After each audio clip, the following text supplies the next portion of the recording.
How you doing? This is Darren Johnson, strongmoneyplan.com.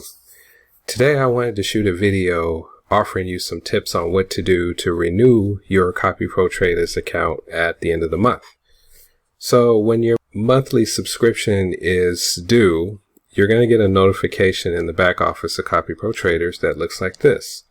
And this is your reminder to pay. What you want to do is, here's an important note that says be sure to add 0.00051 to the amount shown if you're sending from an exchange, okay? So the first thing that you're going to want to do is, and of course this number changes depending on the price of Bitcoin and what's going on in the market, is you want to click this button here, copy BTC quantity to clipboard. And what that's going to do is that's going to allow you to paste the exact amount of Bitcoin in the send folder of your account, of your wallet.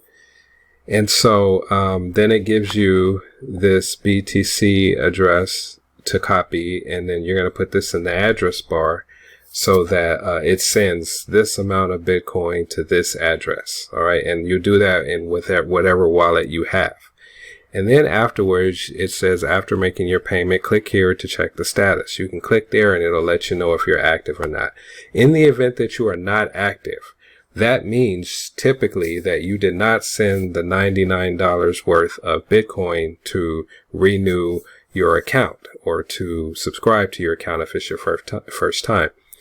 Now, what you want to do, there's a couple of reasons why this may happen. Number one, the cost of Bitcoin has fluctuated since you had it in your wallet. And so you may have put $99 worth of Bitcoin in your wallet initially, let's say yesterday or the day before. The market dropped and now you don't have $99 anymore. You have, let's say, $94. So if you send that over, it's not going to activate your account because in CopyPro Traders, it's going to show that you did not pay the $99 and you're $6 less than what they need. Reason number two. Mining fees. Sometimes, depending on where you're sending your Bitcoin from, they may or may not include mining fees in your withdrawal. So, for instance, I think Coinbase is pretty good about giving you the total amount it's going to take to send the $99. So it may be, let's say, $108. And so you'll pay Coinbase $108 and then they'll go ahead and take their mining fee out of that and then send the $99 over to wherever you want it to go. But other exchanges or wallets may not do that.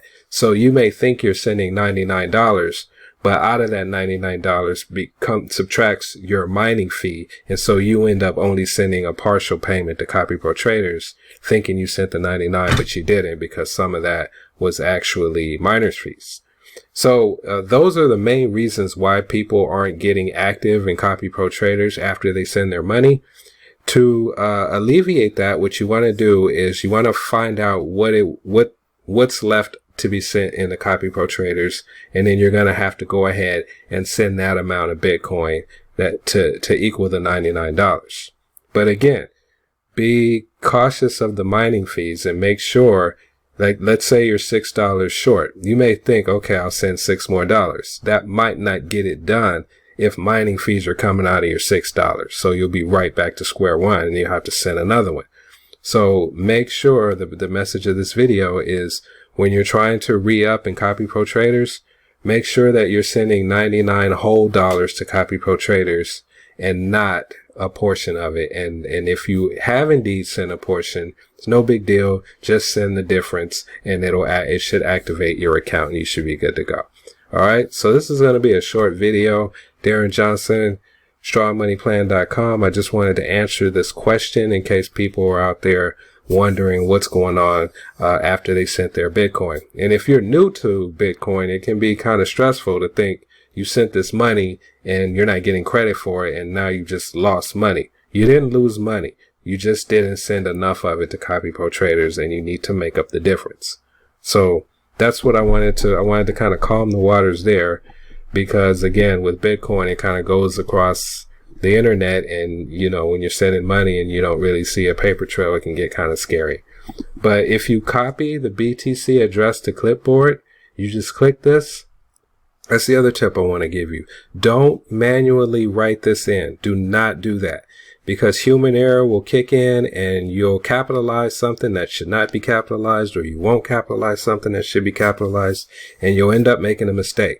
Always click the button that says copy to your clipboard, because it's going to grab it the way it's supposed to be grabbed. No spaces in the front, no spaces in the back, just grabbing it precisely. Okay. So always do that. All right. So that's my tip for today. I hope you enjoyed this video, and I'll be back with another one. Have a great day.